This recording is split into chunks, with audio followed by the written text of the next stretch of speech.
आज हम कुछ स्पेसिफिक योग के बारे में बात करेंगे जो एस्ट्रोलॉजिकल प्रोस्पेक्टस में या पॉइंट ऑफ व्यू में हम जिनको बहुत ज्यादा खराब योग मानते हैं, परंतु क्या वास्तव में होता है वो? अ, क्या ये योग, क्योंकि देखिए खास करके मैं उन्हीं योगों के बारे में बात कर रहा हूँ जो योग कंफ्यूज पैदा करने वाले हो। और हरिओम नमस्कार सर। हरिओम नमः शिवाय जी। हरिओम नमः शिवाय। ये कंफ्यूज वाला योग जो है, जो कि हमको एग्जैक्टली माने क्या बोलते हैं ना, नॉर्मली क्या है, जैसे परामीर हो, अ, मंतेश्वर हो, पराशर जी हो, आर्यभट्ट, या जो भी हमारे जो पूर्वज जो योग बना के गए हैं, जो योग का उन्होंने रिसर्च करके निष्कर्ष निकाले हैं, वो हर योग सही है। लेकिन कुछ योग मुझे लगता है कि एस्ट्रोलॉजी में बहुत बाद में कुछ योग जोड़े गए हैं। आज वैसा ही कुछ योगों के बारे में बात करेंगे, आ, जो कि अशुभ योग है, परंतु मैं आपको वो प्रूव करने की कोशिश करूंगा कि अशुभ योग होने के बावजूद बावजूद भी अशुभत्व इसमें बहुत मतलब कम हो गया। अशुभत्व कम हो गए। जैसे एग्जाम्पल, आज हम एग्जाम्पल लेंगे दारिद्र योग का। दारिद्र योग समझ रहे हैं आप लोग? दरिद्रता समझते हैं, भाषा, वर्ड। जी सर। दरिद्रता मतलब है अर्थ ना होना, पैसा ना होना। ठीक है। तो जी। दारिद्र जब उसी को बोले जाते हैं जिसके पास पैसे की कमी होती है। जैसे एक एग्जाम्पल देता हूं, एक क्या कई सारे एग्जाम्पल लूंगा आज। और मैं अगर आप लोग चाहें तो प्रैक्टिकली वो प्रूव भी करने की कोशिश करूंगा कि ये योग जो है ना, वास्तव में योग होते हैं। लेकिन ये मुझे लगता है कि हमारे जो पूर्वज हैं, जो बेसिकली ज्योतिष को इतने उन्नीत किए थे, उन्नति की शिखर पर लेके गए थे, उन्होंने ये योग नहीं बनाया। मैं आज वो एस्ट्रोलॉजी वर्सेस एस्ट्रोलॉजी की बात कर रहा हूं। होता क्या है, हम इन इन्वेंशंस कुछ करते हैं, और इन्वेंशन करने के बाद उसमें कॉपी पेस्ट करने वाले भी बहुत लोग आते हैं। वर्तमान दिन में भी वैसा ही चल रखा है। तो मैं आज रियल ज्योतिष वर्सेस फेक ज्योतिष की बात करूंगा। ऐसा ही कुछ योग लेके आज हम चर्चा करेंगे। जैसे सबसे पहला योग लेते हैं, एक ऐसा योग, आप लोग इसको जब लिखेंगे ना, सारे योग का नाम देना दारिद्र योग। हेडलाइन में आप लिखो उसको दारिद्र योग। उसके बाद ए बी सी डी करके आप लोग अलग अलग तरीके से इस योग का जो है अलग अलग जो बताएंगे हम उसको उसी तरीके से लिखना, ताकि आप लोगों को पूरी तरह से समझ में आ जाए कि मैं रियल ज्योतिष, और देखो हमारे इंडिया में अ, हमारे इंडियन एस्ट्रोलॉजी में बहुत सारे ज्योतिषी बने हैं, लेकिन मध्यकालीन मैं बार बार आप लोगों को कहता हूं, जहां पे ज्योतिष की एकदम, मतलब ज्योतिष जहां पे ध्वस्त हो गया था, कुछ स्पेसिफिक कुछ लोगों के हाथ में ही आ गया था। ये लोग ना, जिनको समाजपति भी कहा जाता था, ठीक है, ये लोग ज्योतिष के बड़ा गलत व्याख्यान किए हैं। तो इसलिए रियल ज्योतिष वर्सेस फेक ज्योतिष, आज की भाषा में अगर मैं बोलूं तो, जो योग बने हैं, उस योग का जो फेक योग बने हैं, उस योग को आज हम लोग उसका निष्कर्ष निकालने की कोशिश करेंगे। क्या ये रियल है? ये सूत्र क्या याद रखने की है या नहीं है? एग्जाम्पल, एग्जाम्पल, क्या आप लोग लिखेंगे या बाद में लिखेंगे? जो आपकी मर्जी है तो देख लेना। लिखा है, लिखा है सर। एकादशेष अगर छठा में, आठवें में या द्वादश में, यानी एकादशेष अगर छठा में, छठा भाव या भाव बोल रहा हूं, एकादशेष जो एकादश का स्वामी ग्रह है, वो अगर छठे में, आठवें में या बारहवें में बैठ जाए तो दारिद्र्य योग कहते हैं। ये दारिद्र्य योग आपने जो हेडलाइन किया, उसके नीचे ए बोल के इस चीज को लिखो आप।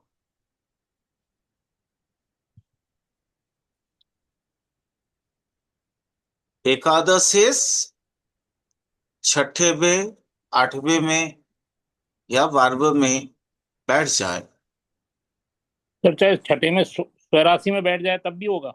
भैया मैं सूत्र बता रहा हूं।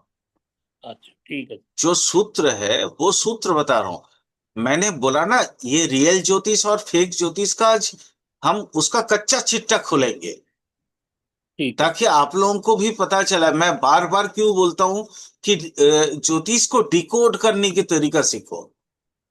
तो भाई, जो फेक ज्योतिष हमारे किताबों में आ गई हैं, वो किताबों की फेक ज्योतिष को आपको उसको डाइसेक्ट भी तो करना पड़ेगा ना, उसकी विवच्छेद भी करनी पड़ेगी। नहीं तो फिर आपको पता कैसे चलेगा कि ये सूत्र फेक हम्म। है ना? ठीक है, आप तो ओके आप सर। तो आप तो किताब उठा लिए, अंडरस्टैंड। आप किताब उठाए, पढ़े, आपको तो पता चला कि इस किताब में जो लिखी हुई सूत्र है वो तो गलत नहीं होगा ना। हाँ, that's why I am asking sir. हाँ, ओके सर। हाँ, लेकिन मेरे नजर में वो गलत है, हाँ। इसलिए वो डिकोडिंग कर रहा हूं आज। Real okay. ज्योतिष वर्सेस फेक ज्योतिष, ठीक है? तो मैंने क्या सूत्र दिया आपको? सूत्र दिया। सूत्र में क्या लिखा है? एकादशेष अगर छठे में, आठवें में और बारहवें में बैठ जाए तो दारिद्र्य योग बनता है। उसका फल क्या लिखा है पता है आपको? फल लिख लीजिए पहले, उसके बाद फिर पूरा मेरा डाइसेक्शन से लिखिएगा, ठीक है? पहले जी। सूत्र को लिख लीजिए। सूत्र यह है, एकादशेष छठे में, आठवें में या बारहवें में बैठ जाए तो इंसान दरिद्र होता है। फल है, उसका रिजल्ट क्या है? निर्धनी, जातक ऋणी, बहुत ज्यादा ऋण में मतलब ग्रसित हो जाएगा, ठीक है? हम्म, जनमानस में उसका छवि जो है खराब हो जाएगा, और वो लांछित भी होगा।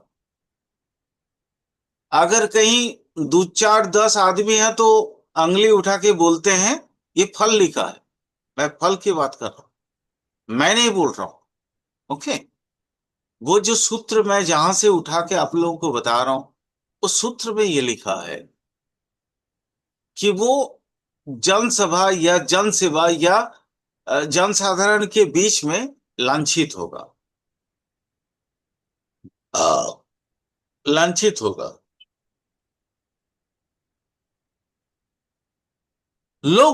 लोगों की नजर में वो हीन या तुच्छ समझे जाएंगे।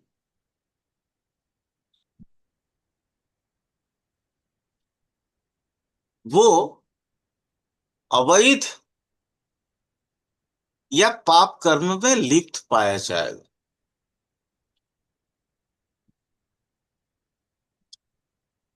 ये मैं जहां से उठाया था, उस किताब में, योग संचय बोल के एक किताब है, वहां से ये चीज मैं आज से कुछ एक महीना में पढ़ रहा था इससे। ठीक। और मेरे को थोड़ा सा हिला दिया ये। हम्म। तो मैंने सोचा क्यों ना मैं, क्योंकि आप लोग भी तो किताब ही पढ़ते हो, किताब तो हर कोई पढ़ता है, तो किताब में लिखी हुई सूत्र क्या सच है? मेरे को ये वो मैंने हिला दिया। तो मैं आपको बता रहा हूं, ये सूत्र गलत है। अच्छा आप बताओ आप। एकादश शेष छठा में आया, इसका मतलब क्या है? अगर एकादश शेष छठे में आ जाता है, लक्ष्मी मैम बताइए तो। जी, वो अपने से अष्टम में आया। ओके, अपने से अष्टम में आया, है ना सर? कोई बात नहीं। हाँ, जी सर। तो बिल्कुल। अगर जातक को थोड़ी सी पीड़ा देगा, लेकिन जातक उस हाउस के, अगर उस हाउस में क्रियान्वित होगा तो ये चीजें नहीं आएंगी। मैम पहले समझिए, बहुत ध्यान से समझिए। छठा भाव कैसा है, किस चीज का है? रोग ऋण, है ना? तो इसलिए उन्होंने हाँ शायद जी। ऋण ऋण लिखा था, हाँ जी। हाँ है ना? जी। हाँ जी। तो एकादशेश मान लीजिए, ये 11th हाउस है, जी। तो कालपुरुष कुंडली ले ले रहे ना। ये एक, हम्म। 11, तो यहाँ पे 6। जी। एकादश में कौन आएगा? शनि। इसका मालिक कौन है? सैटर्न। जी शनि। एक सेकंड, वहां पे लिखेंगे, हम शनि को यहाँ लिखेंगे। यहाँ पे ये छठा भाव में मान लीजिए शनि आ, ठीक है मैम? जी सर। अपने हाउस से ये छठे में, ये 8वें में आया। ओके, नो हम्म। इश्यूज, ये सत्य है। बट लगन के लिए कौन सा है? छठा भाव है। जी। क्या मैं बाकी ग्रहों की अवस्था नहीं देखूंगा? जी देखेंगे। तो बाकी ग्रह का मान लीजिए मंगल यहां पे आ गया, मान लीजिए, जी। क्योंकि ये सूत्र में हम्म। नहीं है। हाँ जी। ठीक। मैम बहुत ध्यान से समझिएगा, मैं क्यों हाँ जी, जिहाद उठा रहा मैं हूं इस समझ पे। गई सर। मैं समझ गई सर आपकी बात को। अगर सब तो ऐसे ही लिखा ही रहता है। अगर मंगल यहां है, अगर जी। मंगल यहां है, शुक्र यहां है, और सूर्य यहां है, मान लीजिए बृहस्पति यहां है, ये पहला केस, शनि का पहला केस में बता रहा हूं, हम्म। तो क्या वो निर्धन बनेगा? नेवर, नहीं सर। हो नहीं ही नहीं सर। सकता। दूसरे प्लेनेट संभाल लेंगे ना। नहीं, ये बड़ा उच्च उच्च उच्च विचार का होगा। वो क्या होगा? जी हेवी सर। इंटेलिजेंस होगा। और शनि, हम्म। चूंकि शनि मतलब भृत्य है, नौकर चाकर, जो आपके हम्म। अधीन काम करने वाला व्यक्ति, उस व्यक्ति को ये व्यक्ति बहुत पैसा देगा। यानी ये सूत्र गलत है।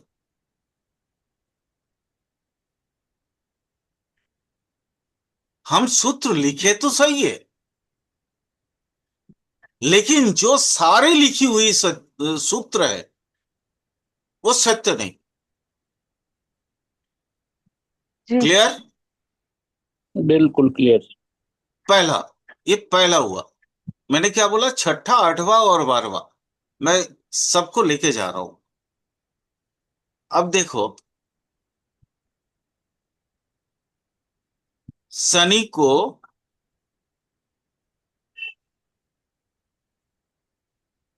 को मैं लेके गया 8वें में।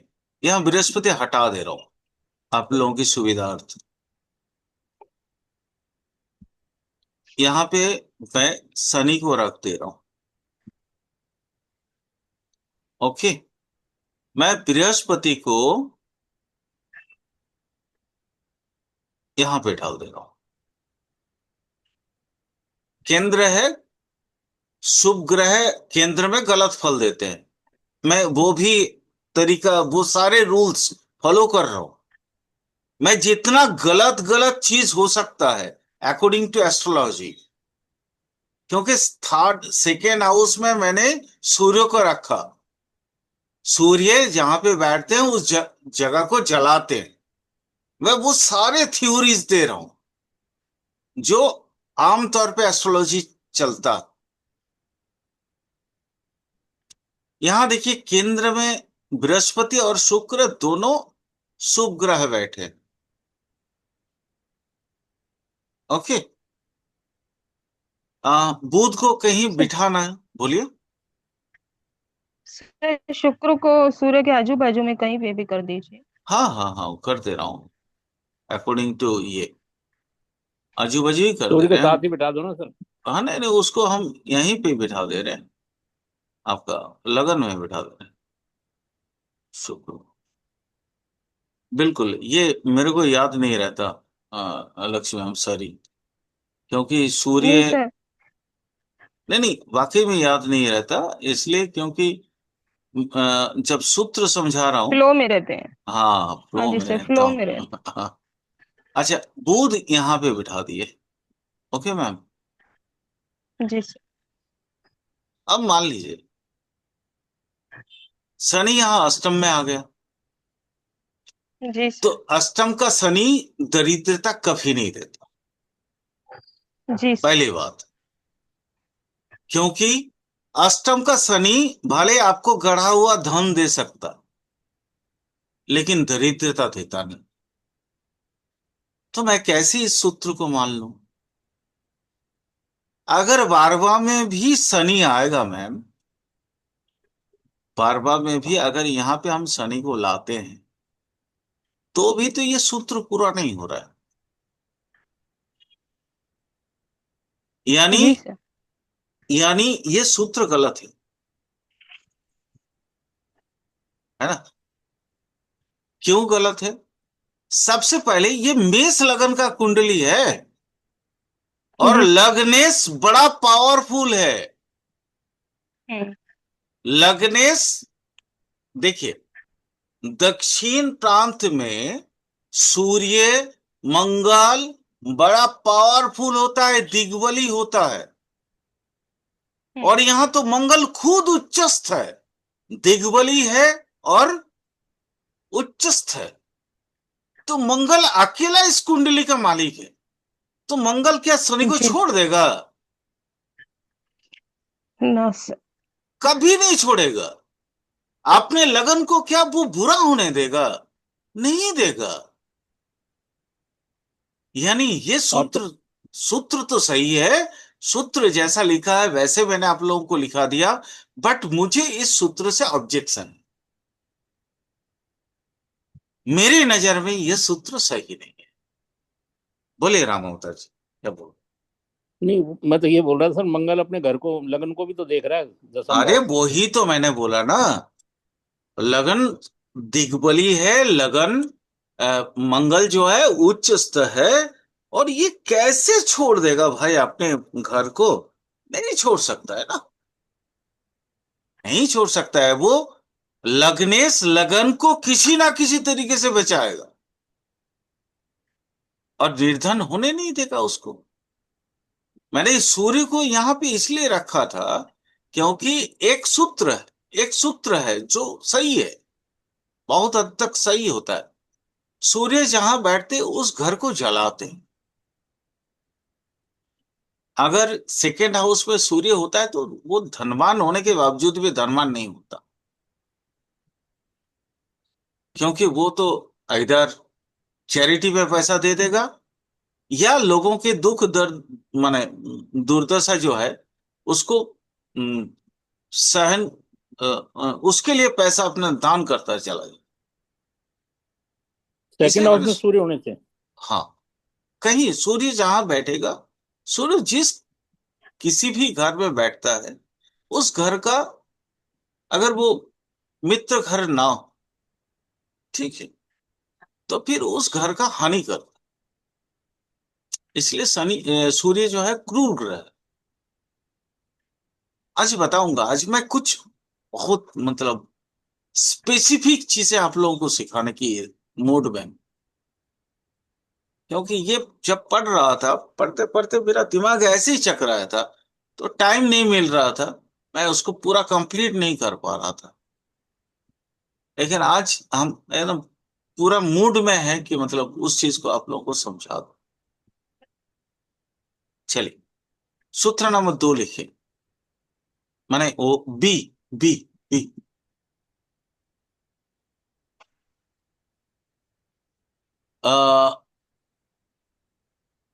12 का जो साइन लॉर्ड है, यानी द्वादशेश और लग्नेश एक दूसरे की अगर क्षेत्र विनिमय करता,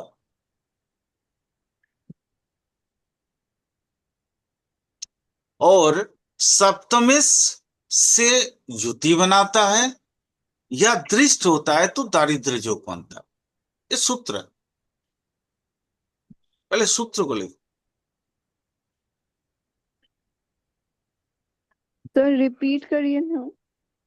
द्वादशेश, हम्म। लग्नेश एक दूसरे का क्षेत्र विनिमय करता है। ठीक है ना? ठीक है राशि मैम, परिवर्तन से। लिखी। हाँ, राशि परिवर्तन, क्षेत्र परिवर्तन लिख लिया मैम। जी। और मैंने बोला सप्तमेश से या युति बनाएगा या दृष्ट होगा। तो यहां देखिए, ये कालपुरुष कुंडली लिया है मैंने, तो मंगल यहां आएगा ना, क्योंकि लग्नेश कौन है? मंगल है। जी सर, मंगल ही है। जी। मंगल है, मंगल कहाँ जाएगा? द्वादशेश, द्वादश में। हम्म, और द्वादशेश जी। कौन आएगा? बृहस्पति, वो यहाँ है, यस। मेष में। ओके। हम्म। और सप्तम से युति या सप्तम से दृष्ट होगा। ठीक। सप्तमेश से। सप्तम से, सप्तम से युति या सप्तम से दृष्ट होगा। आ, सप्तमेश क्यों, किसको बनाए? ताकि मैं सुक्रिय हो गया इसमें तो। नहीं, सप्तमेश यहाँ शुक्र है, तो शुक्र को हाँ यहीं तो रखना शुक्र। होगा। शुक्र को शुक्र। यहीं रख देते हैं, शुक्र यहां रखते हैं, तो मंगल से ज्योति बना लिया। ठीक है,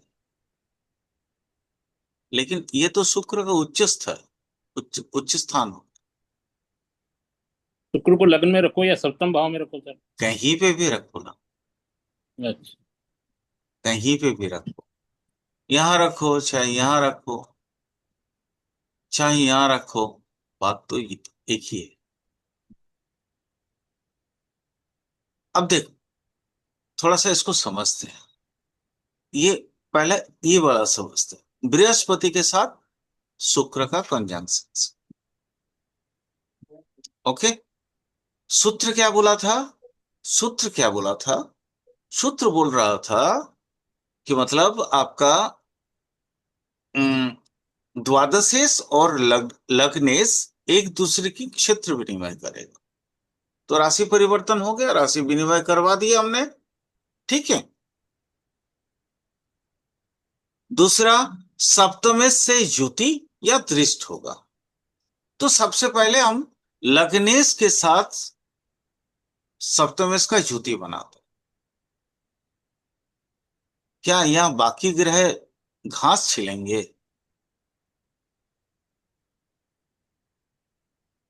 बाकी ग्रह का वजूद है या नहीं? बाकी ग्रह भी तो अपना काम करेंगे। तो बाकी ग्रह जब काम करेंगे तो हमको ऑलरेडी 50-50 का चांस मिले। बाकी ग्रह जहां तहां बैठा देना कोई मैटर नहीं करता, लेकिन बाकी ग्रह कुछ तो अच्छे नक्षत्र में बैठेंगे, कुछ तो अपनी नक्षत्र में बैठेंगे, कुछ तो अपने मित्र के नक्षत्र में बैठेंगे। तो नक्षत्र भी तो मायने रखता है। यानी यहां अब मैटर है, दरिद्र जो था 100% था, वहां से अब बाकी जैसे ही ग्रह की आप हिसाब किताब देखोगे तो 50-50 आ गया। अब 50 में कौन सा है? यहां पे बृहस्पति और शुक्र। सपोज मान लो ये भरणी नक्षत्र है, ये जो जन्मा है ना जात व्यक्ति, भरणी नक्षत्र, यानी चंद्र भी यहीं पे है। ठीक है, आप चंद्र शुक्र का तो एक एक निश्चित मिलन हुआ, युति बना। अब चंद्र बृहस्पति का भी एक निश्चित मिलन बना, एक युति बना। तो चंद्र शुक्र व्यक्ति को वैभव देता है, चंद्र बृहस्पति व्यक्ति को बहुत ज्ञानी बनाता है और लक्ष्मी योग देता है। तो ये निर्धन कैसे होगा? दरिद्र कैसे होगा? तो पहला केस, पहला मामला निपट गया, ये गलत। दूसरा लेते, आप लोग को समझ में आ रहा है ना मैं क्या बोल रहा हूं? समझ आ रहा है तो जी यह सर। और ज्यादा बताना पड़ेगा? अरे कोई डाउट है तो बताओ भाई। नहीं सर, नहीं सर। ओके चलो, अब यहां पे आते हैं। यहां पे अनुज, कोई डाउट होने से बताना। ठीक है, आप लोग जो पढ़े हो इससे बिल्कुल अलग चीज आज हम पढ़ा रहे हैं। आज तक हमने भी आप लोगों को जो पढ़ाया वो उससे भी अलग चीज पढ़ा रहे हैं, इसलिए बहुत ध्यान से सुनना भाई। ओके, और कोई क्वेश्चन होने से बताना। अब चलो बृहस्पति को छोड़ के मैं शुक्र का दशा यहां पे दृष्टि ले लिया, सप्तम का दृष्टि है बृहस्पति पे। ओके, दोनों की दृष्टि आपस में विनिमय हो रहा है, सेवेंथ दृष्टि। यहां मामला थोड़ा गड़बड़ है। मामला इसलिए गड़बड़ है क्योंकि लग्न में बैठा बृहस्पति चंद्र इंसान को त्याग दिखाता, और सप्तम में बैठा शुक्र इंसान को कामिक जगत की ओर ले जाता। तो अब व्यक्ति यहां पे बीच रास्ते पे फंसेगा, फंसेगा, बिल्कुल फंसेगा। उसको चाहिए, क्या चाहिए? कि हम आत्मत्याग करेंगे। वो सन्यास बनना चाहता, उसके जीवन में उसकी दिशा निर्देश जो है ना आध्यात्मिकता की तरफ होता है। सही है, सही है। ठीक है, बट शुक्र तो यहाँ पे तुला अपना परम उच्च जगह पे है, मूल त्रिकोण में है। तो मूल त्रिकोण का शुक्र राउटिंग में उसको थोड़ी कमी है, वो करवाऊंगा। उसको वैभव देगा, उसको पूरा का पूरा पैसा देगा। तो अब क्या होगा? यहां पे वो व्यक्ति निर्धन बनेगा। कैसे बनेगा? बन सकता है। कैसे बन सकता है? व्यक्ति के पास अथाह पैसा आएगा और वो अपना पूरा पैसा चैरिटी पे लगाए। जातक यहाँ चैरिटी मास्टर बनेगा। जैसे हमारे यहाँ अब्दुल कलाम जी थे, वो पूरा का पूरा पैसा जो है डोनेट करते थे बच्चों की पढ़ाई के लिए, है ना। तो ऐसा कोई व्यक्ति बनेगा। ऐसे बहुत से लाखों व्यक्ति हैं, आप यहाँ खोज के देखना। भारत में, भारत के इतिहास में बहुत लोग हैं। हर्षवर्धन, वो उसके पास जो था वो अपना, मतलब क्या है ना, कक्षा तक जो है दान देता था और गामछा पहन के घर जाता था जरूरत पड़ने। ऐसा व्यक्ति भी। लेकिन फिर भी ये तो नहीं कह सकते हैं ना कि वो निर्धन है, क्योंकि उसका आय का स्रोत है यहाँ पे चंद्र बृहस्पति, उसका नॉलेज। वो अगर किताब भी लिखेगा तो भी तो उसका रॉयल्टी उसको मिलेगा। यानी हर माह एक निश्चित अमाउंट उसके पास आना है। तो क्या मैं उसको दारिद्र जो कह सकता हूं? लक्ष्मीराम, क्या उसको कहा जा सकता है ये दरिद्र है ये व्यक्ति? नहीं, नहीं सर, सर ये बताइए, जहां से हम लोग ये सारे सूत्र निकाल रहे हैं, उन्होंने कोई इंटीमेशन दिया कि किस लगने के लिए ये चीजें लागू होंगी? नहीं, सूत्र सूत्र लिखा हो। ठीक। उन्होंने वो सूत्र लिखा है। कोई लगन के लिए, स्पेसिफिक लगन के लिए होता तो अलग बात होती, फिर तो मैं कुछ और सोचने की कोशिश करता। बट वो इतनी मोटी किताब है, जोग संचयन, तो मैंने सोचा क्यों ना आ, आज कुछ जो ऐसी जोग के बारे में बात करें। क्योंकि देखिए, उन्होंने किताब तो लिखा नहीं, उन्होंने संचयन किया। मतलब चारों तरफ से जितने योग आयुर्वेद एस्ट्रोलॉजी में है उसको एक जगह पे लिख के डाल दिया। तो वो भले एस्ट्रोलॉजर नहीं भी हो सकते हैं, है ना। हम्म। इसलिए ये कहना मुश्किल है। वो हो सकता है एस्ट्रोलॉजर नहीं है, वो सिर्फ लेखक है ना। तो यहाँ पे भी इसलिए उनसे मैं प्रश्न भी नहीं कर सकता हूँ, क्योंकि अभी कहाँ है क्या नहीं है, क्योंकि बहुत पुरानी किताब है। हाँ, तो हमको पता नहीं।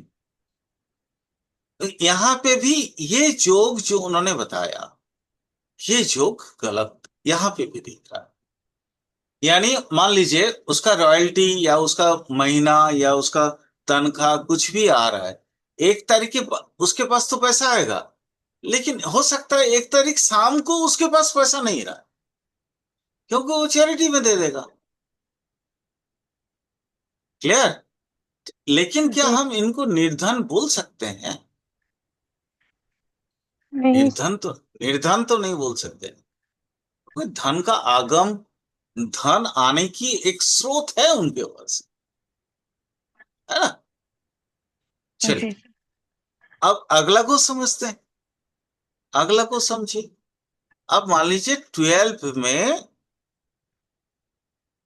इसको रहने दो, ऐसे ही रहने दो।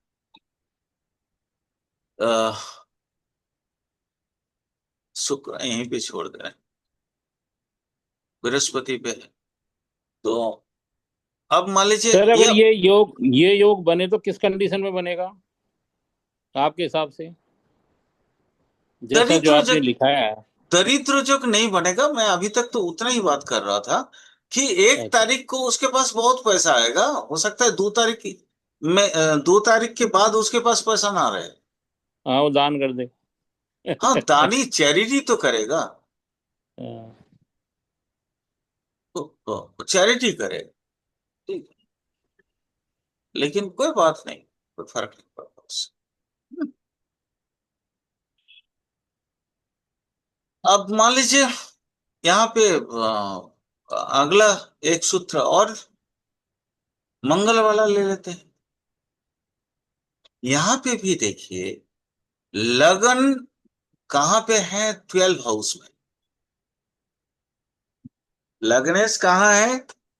12 हाउस में। 12th में। और द्वादशेश कहाँ है? लग्न में। यहाँ पे अधिक व्यय हो सकता, जी। यहाँ पे लेकिन दरिद्र नहीं होगा। व्यय कौन करता है? जिसके पास पैसा होता है वही ना करेगा। हम्म। अरे खर्च कौन करेगा भाई? जिसके पास मालकड़ी है वही ना करेगा। अब जिसके पास माल ही नहीं है वो खर्च कहां से करेगा? यानी ये दरिद्र जो नहीं। ओके, इसको भी मैं क्रॉस किया। ठीक है, अगला क्लास में बाकी कुछ चीजें और बताऊं। यहां तक समझ आया ना सबको? थोड़ा जी सर। मजेदार बनाने की कोशिश कर रहा हूं अब क्लासेस को। ठीक है, कि बहुत सारी जोक सिर्फ सिर्फ किताबों में जो लिखी है वो जोक बनते हैं, लेकिन बनते नहीं है। वो लिखी हुई जोक। इसलिए प्रैक्टिकल प्रैक्टिकल वर्ल्ड पे एस्ट्रोलॉजी को समझो और एस्ट्रोलॉजी की चीजों को डिकोड करने के तरीका सीखो। बार बार बोलता हूं, प्रैक्टिस करो। आप जो चीज मैं आजकल कर रहा हूं वो चीज आप आने वाले 5 6 7 साल के बाद आप खुद करोगे। प्रैक्टिस करो। हर एक से मेरा विनम्र निवेदन